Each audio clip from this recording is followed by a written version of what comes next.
আসসালামু আলাইকুম সবাইকে। Welcome to my YouTube channel daily food experience.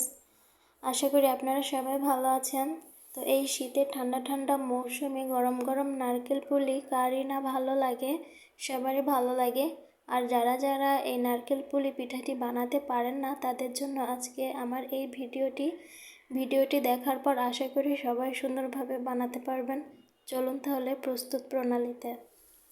আমি এখানে নিয়েছি একটির অর্ধেক নারকেল কোড়া, কিছু বাদাম কিশমিশ, আর এখানে আছে 2টি এলাচ, আর দিয়েছিলাম একটি তেজপাতা। এখন সবগুলি উপাদান আমি সুন্দরভাবে ভেজে নেব। একটু পরে গুড় থেকে পানি ছেড়ে দেবে। আপনারা স্বাভাবিক আঁচে এটি ভাজার চেষ্টা করবেন। আমার কিন্তু ভাজা কমপ্লিট হয়ে গিয়েছে। আর আমি এখানে রেডি করে রেখেছিলাম চালের গুঁড়া, গরম পানিতে দিয়ে হালকা একটু লবণ দিয়ে এখন বেলে নিতে হবে রুটি বেলে আমি সাইজ মতো কেটে নিয়ে এর ভেতরে সেই পুর দিয়ে দিয়েছিলাম। এখন আমি হালকা হাতে এটা চেপে চেপে এভাবে করে নিয়ে হাত দিয়ে ডিজাইন করে নিব।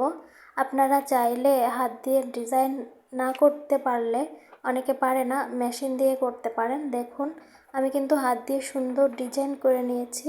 আপনারা যদি পারেন এইভাবে ডিজাইন করে নেবেন। আমি আপনাদের দেখাতাম কিন্তু আমি ভিডিও করছিলাম, এর জন্য আর কি দেখাতে পারিনি। আমার সাথে আর কেউ ছিল না। তো দেখেন আমি সবগুলো কিন্তু বানিয়ে নিয়েছি। এবার চুলাতে তেল দিয়ে আমি ভেজে নিব।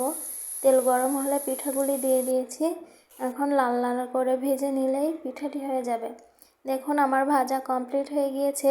এটা কিন্তু তেমন কোনো কঠিন কাজ না, আপনারা একটু চেষ্টা করলেই পারবেন।